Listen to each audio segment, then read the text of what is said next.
Hey, I'm Emma. Welcome to Revenge Pulse, where every story hits different. Hit subscribe and let's dive in. The words came out of my mouth at exactly 6:47 p.m. on a Sunday evening. Right between the pot roast and the apple pie, I made senior counsel at the firm. It's the youngest anyone's been promoted to that position in the company's history. My father was mid-chew. My mother was scrolling on her phone. My sister, Melissa, was showing our aunt a photo of a bathroom renovation she'd pinned on Pinterest. Nobody looked up. "Mom, did you see this tile?" Melissa thrust her phone toward our mother's face. "It's the exact shade of blue I want for the guest bathroom. Don't you think it would be perfect?" Mom set down her fork, taking Melissa's phone with both hands, like it was the Dead Sea Scrolls. "Oh, honey, that's gorgeous. The veining on that marble is exquisite. When are you planning to start the renovation?" "Next month. Hopefully, if I can get the contractor to," I said. I made senior counsel. My voice came out louder than I intended. Dad glanced at me briefly, the way you'd glance at a server who interrupted your meal. "That's good, Emma. Pass the gravy." That was it. 3 words. 3 words. Then the conversation flowed right back to Melissa's bathroom tile. Her contractor drama, her vision for coastal grandmother aesthetic, whatever the hell that meant. I sat there for another hour and 17 minutes. I checked my watch, listening to my family dissect every aspect of my sister's hypothetical bathroom renovation. The grout color. The fixture finish. The debate between rainfall, showerhead versus traditional. Nobody asked about my promotion. Not the salary increase. Not the new responsibilities. Not the 14-hour days I'd worked for 3 years to earn this. When I stood to leave, Mom said, "Leaving so soon, we barely got to catch up." Catch up. As if we'd had a conversation at all. Drove back to my apartment, a 1-bedroom in Lincoln Park that I'd lived in since law school, and sat in the parking garage for 30 minutes before going inside. This wasn't new. This was the pattern I'd known for 32 years. When I was 10, I won the Illinois State Essay Competition. I came home with the certificate, hands trembling with pride. Melissa had just been cast as tree number 3 in the school play. We had a family celebration for her. My certificate went into a drawer. When I asked Mom if she wanted to read my winning essay, she said, "Maybe later, honey, I'm helping Melissa learn her lines." Later never came. When I was 17, I got accepted to Northwestern Law with a partial scholarship. Melissa got a B+ on her algebra test the same week, up from a C. Mom made her favorite dinner to celebrate Melissa's incredible improvement. My acceptance letter stayed in my backpack for 4 days before I mentioned it. Dad said, "Well, you're smart. We expected that." As if being smart meant I didn't need celebration. As if achievement was supposed to be its own reward. Melissa, on the other hand, got celebrated for existing. Every mediocre grade was such progress. Every hobby was so creative. Every failed relationship was their loss. Oni. I learned young that my role was to be self-sufficient and successful quietly, so the spotlight could stay fixed on Melissa's journey of self-discovery. That night, lying in bed, I stared at the ceiling and did something I'd done 100 times before. I calculated. In the past 10 years, I'd given my family approximately $94,000. $600 a month to Mom for family expenses. I'd been doing it since I graduated law school. $8,000 for Melissa's emergency when her art studio lease fell through. $3,200 for Dad's temporary car repair that turned into a down payment on a newer used car. $12,000 for Melissa's wedding, the one where I wasn't asked to be a bridesmaid because the dresses look better on girls with similar body types. Small amounts for birthdays, holidays, Melissa's various business ventures that never quite materialized. I sent the money every time because I thought maybe, eventually, they'd see me. Really, see me. My phone buzzed. A text from Mom. "Melissa needs help with the bathroom renovation budget. Can you send $400? She's a bit short this month." I stared at the message for 5 full minutes. Then I sent the money. Because that was what I did. That was my role. The invisible ATM who never said no. 3 years later, I stood in the master bedroom of my townhouse. morning coffee in hand, watching Lake Michigan shimmer in the distance through floor-to-ceiling windows. The place was 2,400 square feet of restored, Victorian charm with modern updates. Original hardwood floors, exposed brick accent walls, a chef's kitchen, with Italian marble countertops, 3 bedrooms, 2.5 bathrooms, and a rooftop deck with panoramic city views. I'd paid $1.1 million for it. Cash offer. Closed in 3 weeks. And I hadn't told my family I was even looking. "You're doing that thing again," said a voice from the doorway. I turned to find Rachel leaning against the frame, her own coffee mug in hand. Rachel Torres, managing partner at our firm, my mentor for the past 6 years, and the woman who'd fundamentally changed how I saw my own worth. "What thing?" I asked. "Standing in your own house, like you're waiting for someone to tell you it's okay to be here." She walked over, standing beside me at the window. "This is yours, Emma. You earned it. You're allowed to enjoy it without guilt." I know.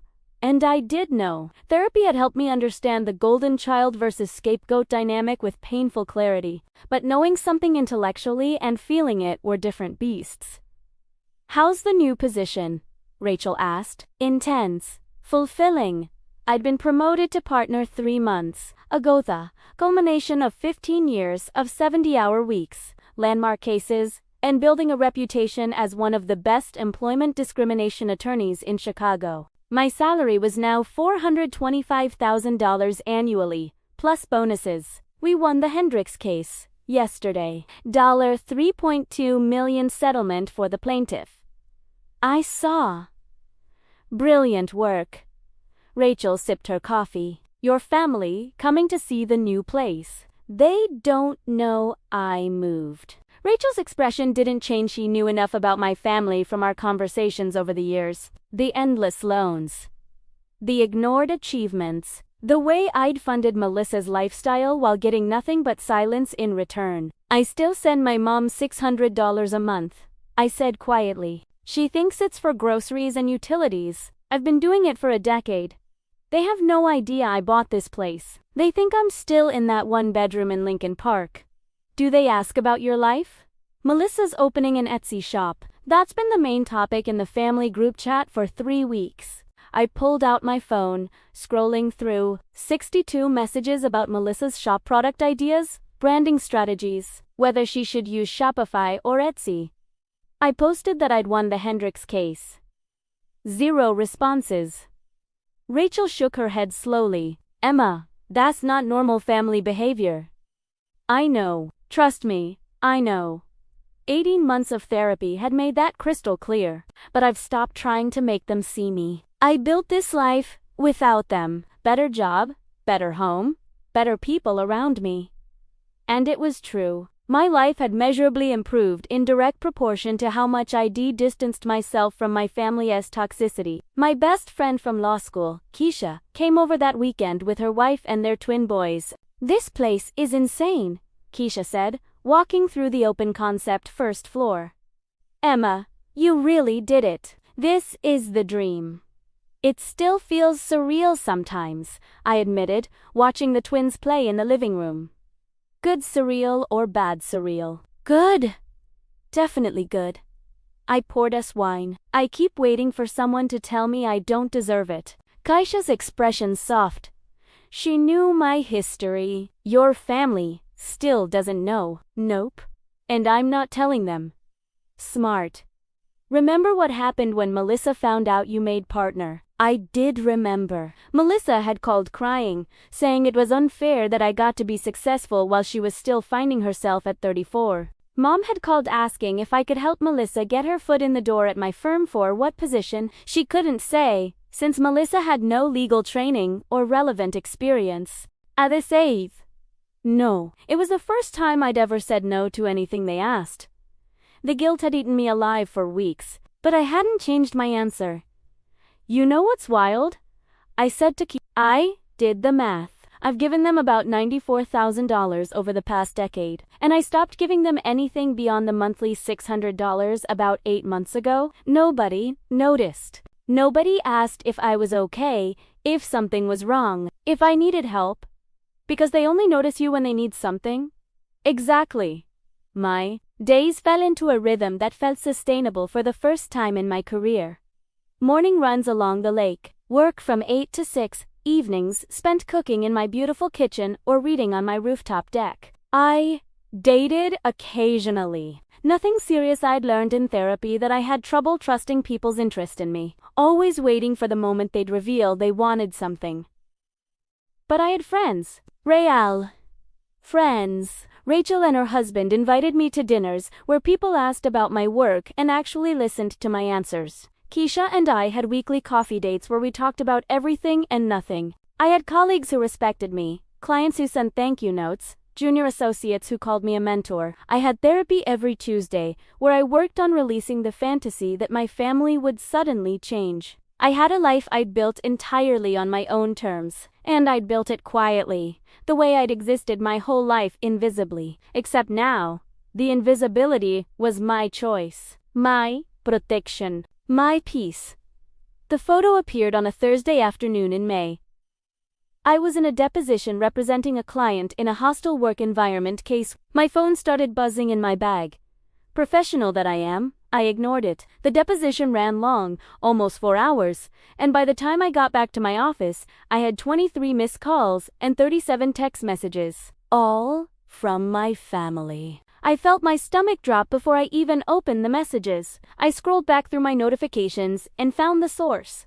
My cousin, Jenna, had posted on Facebook. She'd been at my housewarming party last week and a small gathering of friends and colleagues. The photo showed my living room. Exposed brick wall, the vintage chandelier I'd restored, my bay windows overlooking the street, and a glimpse of my kitchen's marble countertops. Jenna's caption, "Best housewarming party ever. Emma's new place is stunning. So proud of my successful cousin. #Chicago living, #goals, #law life." The photo had been public. Jenna was Facebook friends with my mother. It had been posted 4 hours ago. I opened my messages. Mom, Emma, why didn't you tell us you bought a house? Mom, that place looks expensive. How did you afford it? Melissa, must be nice. Dad, your mother is very upset. You kept this from us. Call her. Jenna, sorry, I didn't know it was a secret. Your place is amazing though. Mom, we would have helped you move. We would have thrown you a party. Melissa, how many bedrooms does it have? It looks huge. Mom, call me right now, Emma Louise. Then, 2 hours later, after I'd been in the deposition, Mom, I saw the listing online. $1.1 million?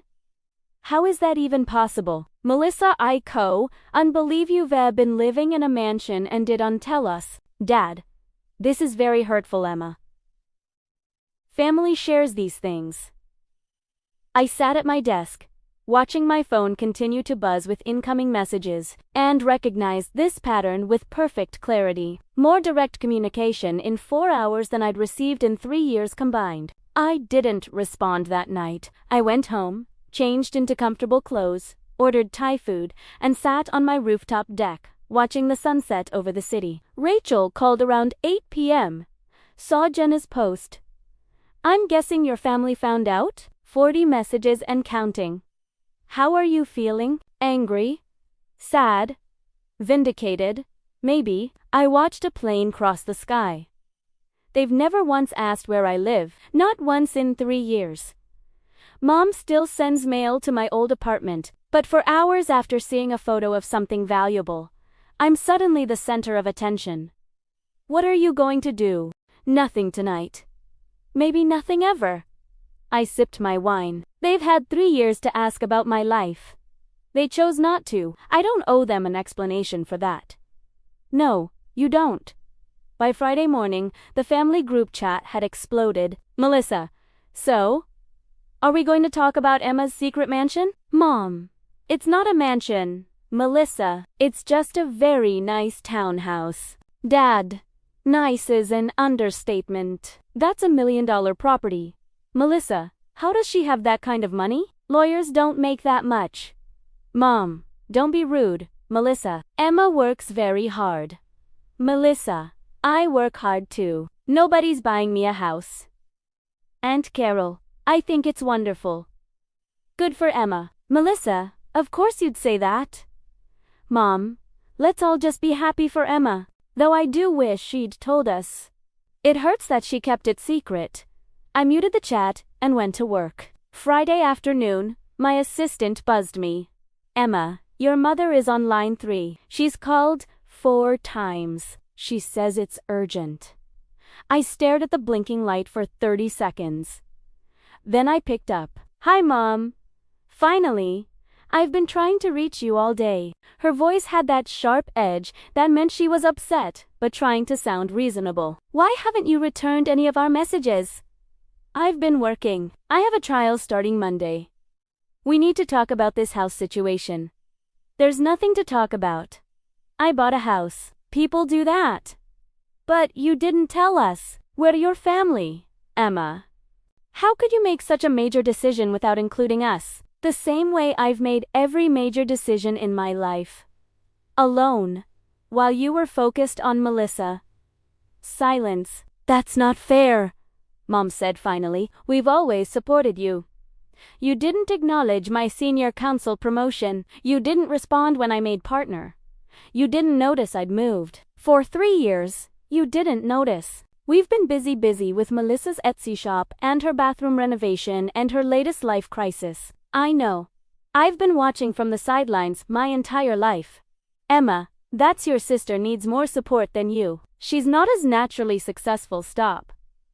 My voice came out harder than intended. I'm hanging up now. I have work to do. Wait. Actually, that's why I'm calling. Melissa's Etsy shop needs capital. She's found a manufacturer for her products, but she needs $52,000 to place the minimum order, and I hung up. My hands were shaking. The weekend brought an escalation I should have predicted. Saturday morning, my doorbell rang at 9:23 a.m. I was in workout clothes, about to head to the gym. When I checked the camera, my entire family stood on my front steps. Mom, Dad, and Melissa. Mom held a plant, some kind of fern, in a decorative pot. Melissa had a gift bag. Dad looked uncomfortable. I didn't open the door. My phone rang immediately.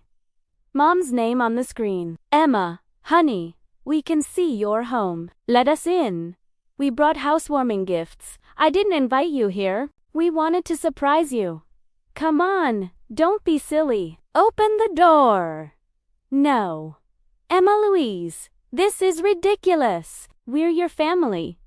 Family that had 3 years to ask about my life. Family that ignored every achievement. Family that's suddenly interested now that you've seen I have something valuable.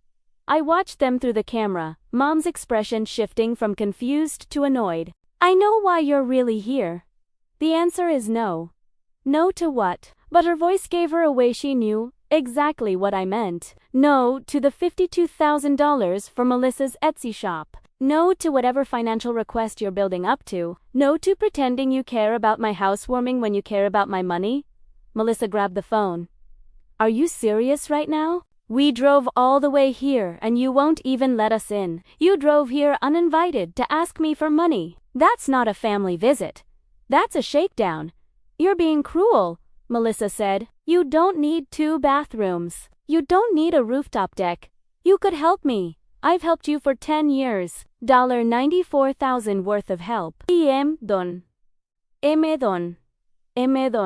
I hung up and watched through the camera as they stood there for another 5 minutes. Mom arguing with Dad, Melissa filming my front door on her phone, presumably for social media, sympathy before they finally left. I went to the gym. Then, I called my lawyer. They didn't take the rejection well. Sunday morning brought a barrage of messages that escalated from sweet to desperate to vicious in the span of 6 hours. Mom, Emma, sweetie, can we please talk? Yesterday was a misunderstanding. Mom, we really are proud of you. We just want to celebrate with you. Dad, your mother is very upset. This stubbornness isn't like you. Melissa, fine. I'll just lose my business opportunity because my sister is selfish. Mom, your father's blood pressure is through the roof from this stress. Melissa, everyone's talking about how you've abandoned the family. Is that what you want? Aunt Carol, Emma, honey, your mother called me crying. Can't you just talk to them? Dad, We gave you everything growing up. This is how you repay us. Melissa, I posted about this on my Instagram story. People are disgusted by your behavior. Mom, fine. If you won't help your sister, we'll figure it out ourselves. Don't come crying to us when you need something. I documented every message, took screenshots, and sent them to my therapist. Monday morning, I arrived at the office to find Rachel waiting in my office. We have a situation, she said. My heart sank. What happened? Your sister posted a TikTok video. It's getting significant traction. Rachel pulled out her phone. She's positioned herself as the struggling small business owner with a wealthy, selfish sister who's changed because of money. I watched the video. Melissa sitting in her car, tears streaming down her face, talking about how she'd finally found her passion with her Etsy shop, how she just needed help getting started, how her sister, who lives in $1 million mansion, refused to help, how success had made me cold and heartless. The video had 340,000 views. The comments were brutal. Rich people are the worst. Imagine abandoning your family like this. She probably stepped on everyone to get where she is. There's more, Rachel said. She tagged the firm in a follow-up post. She showed me Melissa's Instagram, a photo of our firm's building with a caption about how elite corporate lawyers forget where they came from, lose their humanity, prioritize money over family. We're getting messages on the firm's social media, Rachel said. A few clients have asked about it. I felt my face get hot. I'm so sorry. This is Emma. Stop. Rachel's voice was firm but kind. First, you have nothing to apologize for. Second, this is defamation, clear-cut. And third, the partners are 100% behind you. She sat down across from me. We've already reached out to the platform requesting removal based on false claims. Our PR team is drafting a statement if we need it. And personally, I want you to know that anyone who knows you knows this is garbage. Tuesday brought an unexpected ally. I was reviewing case files when my assistant buzzed. Emma, there's a Detective Morrison here to see you. It's about your family. My stomach dropped. What had they done now? Detective Morrison was a woman in her 50s, with kind eyes and a no-nonsense demeanor. Miss Caldwell, I'm here because your family filed a report claiming you've stolen money from them and are refusing to return it. What? They claim you've taken approximately $94,000 from a family account and are using it to fund your lifestyle. She pulled out a notepad. They're requesting we investigate you for embezzlement. I actually laughed. The sound was slightly hysterical. I gave them $94,000 over the past 10 years. I have bank records, Venmo transactions, receipts, everything. They didn't give me anything, I gave it to them. Detective Morrison's expression shifted. Can you provide documentation? Absolutely. Give me 1 hour. I pulled everything, every bank transfer, every Venmo payment, every check I'd written. Years of financial support, all one direction. Groceries, rent help, car repairs, emergency funds, business investments that never materialized. Detective Morrison reviewed it all. Then she looked at me with something like sympathy. Ms. Caldwell, you understand that this is a false report? Your family has wasted police resources with a baseless claim. I understand. And I want to press charges for filing a false report. That's your right. She stood up. I'll be speaking with your family today. I'll let them know that any further false reports or harassment could result in criminal charges. Wednesday, Rachel invited me to lunch at her home. Her husband, Carlos, was a family court judge. Both of them had been watching my situation unfold with increasing concern. You need to file for a restraining order, Carlos said over sandwiches. This has escalated beyond family drama. They showed up at your home, uninvited. They're making false reports to police. They're defaming you publicly. This is harassment. I've been documenting everything, I said. Good. That makes this easier. Carlos pulled out a notepad. Let me walk you through the process. Rachel squeezed my hand. Emma, you've been setting boundaries. That's healthy. But boundaries without consequences are just suggestions. Your family has shown they won't respect your limits. Legal intervention is the next step. I feel like I'm overreacting. You're not, Carlos said firmly. I see cases like this in my courtroom every week. Adult children establishing independence from toxic family systems. The family escalates because they're losing control. What you're experiencing is textbook harassment. He looked at me seriously. If this were happening to one of your clients, what would you advise them to do? I thought about my employment law, cases victims of harassment, retaliation, hostile environments. I would tell them to document everything, report it, seek legal protection. I'd tell them to file for protection, I admitted. Then take your own advice. Thursday afternoon, the final escalation came. I was in a client meeting when my assistant interrupted something she never did, unless it was an emergency. Emma, I'm so sorry, but there are people in the lobby. They're claiming to be your family, and they're causing a scene. Security is asking if you want them removed or if you'll come down. My client, a woman suing her former employer for age discrimination, looked at me with concern. Are you okay? Excuse me for just a moment. I went down to the lobby to find my mother, father, and sister creating exactly the scene I dreaded. Mom was crying loud theatrical tears. Dad was arguing with the security guard. Melissa was filming on her phone. Emma. Mom rushed toward me the moment I appeared. Thank God. Tell them we're your family. Tell them to let us up to your office. No, I said calmly. The lobby went quiet. Other people waiting, clients, attorneys, support staff all turned to watch. What? Mom's tears stopped like someone had flipped a switch. I said no. You're not coming to my office. You're not welcome here. You need to leave. We just want to talk. Mom's voice rose. Why are you doing this to us? You filed a false police report accusing me of theft. You've been harassing me for a week. You've defamed me on social media, and now you've come to my workplace to create a scene. I kept my voice level, professional. This is harassment. And if you don't leave immediately, I'll have you arrested for trespassing. After everything we've done for you. Dad's face turned red. We raised you. We gave you everything. And this is how you treat your family. What did you give me? The question came out quiet but clear. Name one thing you gave me that you didn't also give Melissa. Name one achievement of mine you celebrated the way you celebrated hers. Name one time you asked about my life without needing something from me. Silence. That's what I thought. I turned to security. Please, escort them out. If they come back, call the police. As security moved forward, Melissa shouted, You're going to regret this? Everyone's going to know what kind of person you really are.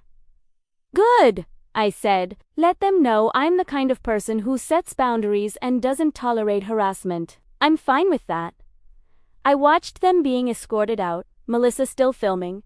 Mom crying real tears now. I thought, Dad blustering about lawyers. Then, I went back upstairs, apologized to my client, and finished the meeting like the professional I'd worked 15 years to become. 10 months later, I hosted a summer party on my rooftop deck. The space was full of people I'd chosen, Rachel and Carlos, Keisha and her wife, colleagues from the firm, friends from my running group, neighbors from my street who'd become genuine friends, and Michael the funny architect I'd been dating for 6 months, who made me feel seen in ways I'd never experienced before. This view is incredible, said one of the junior associates from work, looking out at Lake Michigan. Emma, you have the perfect setup.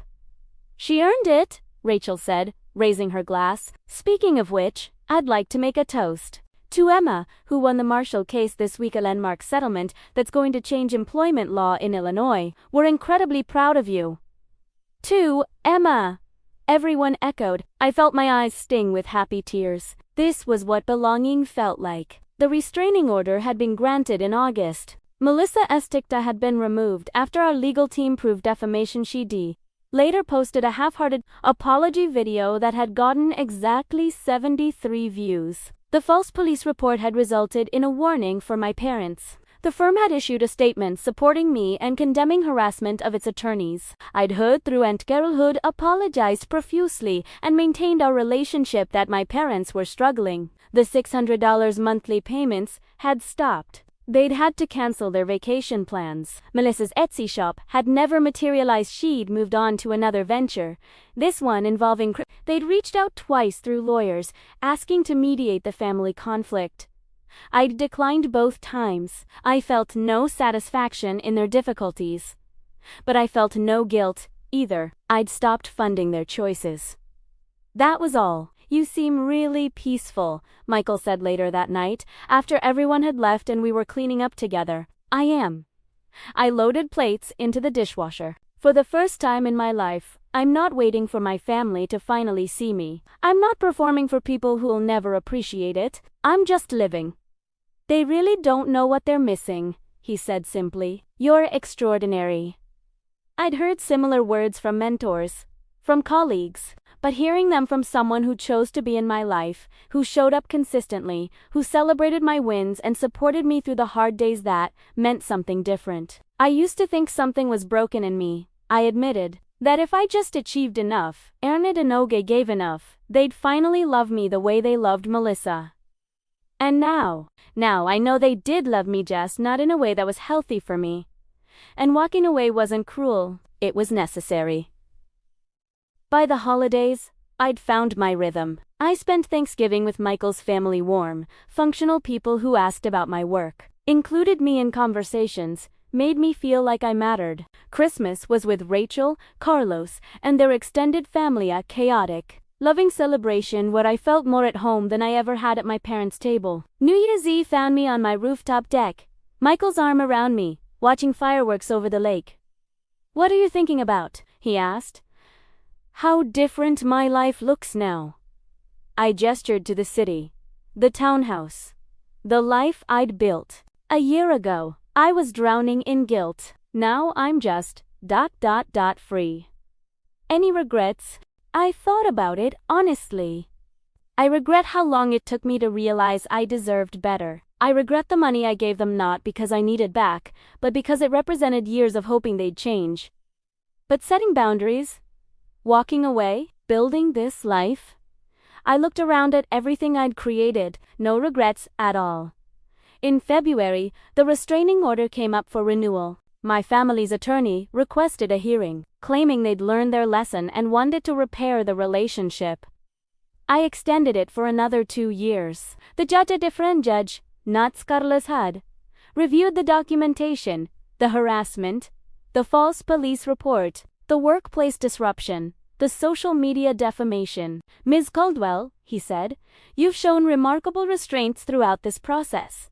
The restraining order is extended. I am also ordering your family to complete family therapy before any future modification requests will be considered." My father started to protest. The judge cut him off. "Mr. Caldwell, you and your family have engaged in a pattern of harassment that would constitute criminal behavior if not for Ms. Caldwell's patience. You're fortunate she's only seeking a restraining order. I suggest you use this time to reflect on your behavior and seek professional help." Court dismissed. Spring brought my elevation to managing partner, the youngest in the firm's 60-year history. I celebrated with a dinner party in my townhouse. 40 people who'd supported me, believe it in, me shown up for me. Keisha gave a toast to Emma Caldwell, who proved that the family you're born into doesn't define the family you create. Who showed us that success is about changing who you are, as about becoming more of who you've always been. We love you.